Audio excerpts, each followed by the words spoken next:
রাত তখন 3:30। বিশ্বজুড়ে তখনও চোখে ঘুম, কিন্তু ইন্টারনেটের অলিগলিতে শুরু হয়েছে আগুন। এক ঝলক ভিডিও। ইসরায়েলের প্রতিরক্ষা বাহিনী তাদের অফিসিয়াল হ্যান্ডেল থেকে পোস্ট করেছে এক চিত্রচিত্রিত বার্তা, ইরানের সম্ভাব্য হামলার পরিধি। কিন্তু ঠিক সেখানেই চমক। ভারতের উত্তরাংশে জম্মু ও কাশ্মীর অনুপস্থিত, সেই স্থানটা বোঝানো হয়েছে পাকিস্তানের অংশ হিসেবে। ঠিক তার পাশে রক্তিম বৃত্তে চোখে পড়ে একটি পরিচিত দেশ, বাংলাদেশ। ঘুম ভাঙল দক্ষিণ এশিয়ার, আর সঙ্গে সঙ্গে জেগে উঠল প্রশ্ন, উত্তেজনা আর সন্দেহের আগুন। মানচিত্র কখনো নিরপেক্ষ হয় না, এই পুরনো কথাটি যেন আবার সত্যি করে দিল ইসরায়েল। ভিডিওটি মূলত ছিল ইরানকে ঘিরে সম্ভাব্য মিসাইল হামলার পরিধি ব্যাখ্যা করার জন্য। তাতে সৌদি আরব, তুরস্ক, ভারত, চীন, রাশিয়ার মতো দেশও ছিল, কারণ এই দেশগুলোর দিকে ক্ষেপণাস্ত্র ছুটে যেতে পারে। এমনটাই বার্তা চিত্রিত করতে চেয়েছিল তেল আবিব, কিন্তু সেটির চেয়েও বড় বার্তা ছিল অপ্রত্যক্ষ। ইসরায়েলি ডিফেন্স ফোর্সের এই ভিডিওতে ভারতের একটি বিকৃত মানচিত্র ব্যবহার করা হয়। তাতে কাশ্মীরকে ভারত থেকে আলাদা করে দেখানো হয় পাকিস্তানের অংশ হিসেবে। এই মুহূর্তে যে ভারত প্রকাশ্যে ইসরায়েলকে সমর্থন জানিয়ে এসেছে গাজায় হামাস বিরোধী অভিযানে, সেই ভারতই ঠকল কূটনৈতিক অভ্যর্থনায়।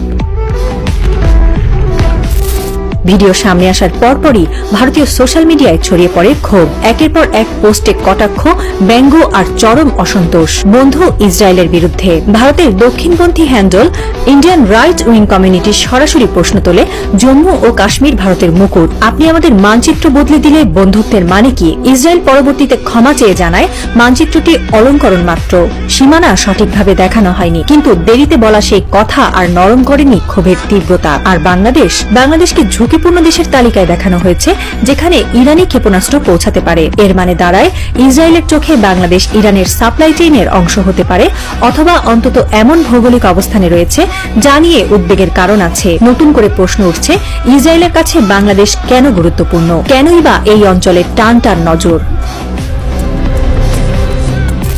তেল আবিবের এই ভিডিও আসলে শুধু সামরিক হুঁশিয়ারি নয়, বরং একটি রাজনৈতিক বার্তাও। যেমন কেউ কেউ বলছেন, এই মানচিত্র দিয়ে এক ঢিলে বহু পাখি মারতে চেয়েছে ইসরায়েল। একদিকে ইরানের হুমকি বোঝাতে গিয়ে দক্ষিণ এশিয়াকে একত্রিত করা, অন্যদিকে ভারতের উপর চাপ সৃষ্টি করা, যেন ভারত আর না থাকতে পারে নিরপেক্ষ অবস্থানে। দ্বিতীয়ত, এই ভিডিওর মাধ্যমে এক প্রকার সতর্কবার্তা ছড়িয়ে দেওয়া হয়েছে চীন, রাশিয়ার কৌশলগত বলয়ের দিকে ঝুলে থাকা দেশগুলোকে। পাকিস্তান, বাংলাদেশ, এমনকি আফগানিস্তান, এই দেশগুলো যে ভবিষ্যতে ইরান বা চীনের পক্ষ নিতে পারে, সে সম্ভাবনাকে সামনে রেখেই এমন এক মানচিত্রের অবতারণা। বার্নি স্যান্ডার্সের মতো মার্কিন রাজনীতিক যেখানে ইসরায়েলকে সরাসরি যুদ্ধবাজ আখ্যা দিয়েছেন, সেখানে দক্ষিণ এশিয়ার দেশগুলোকেও যে ঘোর পথে বিব্রত করা হচ্ছে, সেটা আর নতুন কিছু নয়। কিন্তু কেন এমন সময়েই এই ভিডিও প্রকাশ? বিশ্লেষকরা বলছেন, ইরানের সাথে চলমান যুদ্ধকে কেন্দ্র করে মুসলিম দেশগুলোর প্রতিক্রিয়া পর্যবেক্ষণ করছে ইসরায়েল। যে দেশগুলো মুখে নিরপেক্ষ, তাদেরও একটা ঘরনায় ফেলতে চাইছে তারা, যারা ভবিষ্যতে হুমকি হয়ে উঠতে পারে। এভাবেই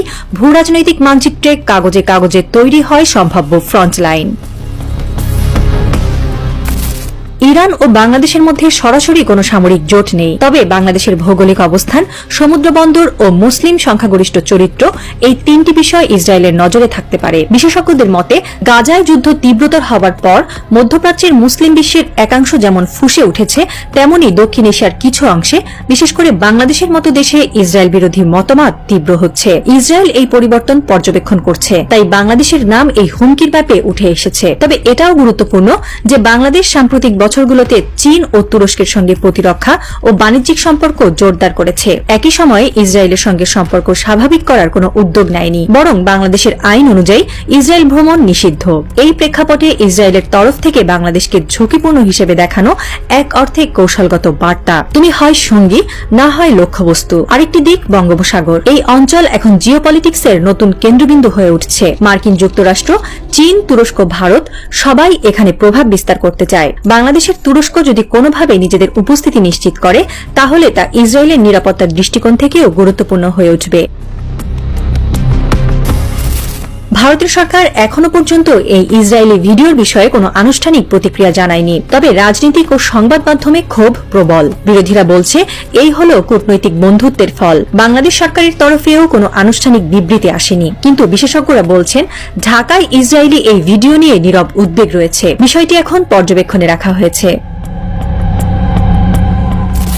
একটি ভিডিও, একটি মানচিত্র, কিছু সীমারেখা। বিশ্বে কূটনীতি অনেক সময় রাইফেল দিয়ে নয়, রং তুলি দিয়ে খেলা হয়। ইসরায়েলের মানচিত্র সেই খেলারই এক ঝলক দেখিয়েছে। জম্মু কাশ্মীরকে পাকিস্তানের অংশ হিসেবে দেখানো শুধু ভারতের জন্য অপমান নয়, দক্ষিণ এশিয়ার ভূ রাজনীতিতে নতুন উত্তেজনার ইঙ্গিত। বাংলাদেশকে ঝুঁকির ভৌগোলিক পরিধিতে রাখা একটি মৌন বার্তা। তুমি যদি নিরপেক্ষ থাকো, তাও তুমি নিরাপদ নও। এই মানচিত্র হয়তো সরিয়ে নেওয়া হয়েছে, কিন্তু মনে গেঁথে গেছে প্রশ্ন, কে কার বন্ধু আর কে কবে শত্রু হয়ে উঠবে। মানচিত্রের এই অঙ্ক কেবল শুরু। পরের অধ্যায়ে হয়তো হাতিয়ার হবে না রং তুলি, বরং মিসাইল। আর তাতেই শুরু হবে সেই বহুল প্রতীক্ষিত ভূ-কৌশলগত যুদ্ধ, যেখানে দক্ষিণ এশিয়ার প্রতিটি দেশ হয়ে উঠবে এক একটি দাবার চাল।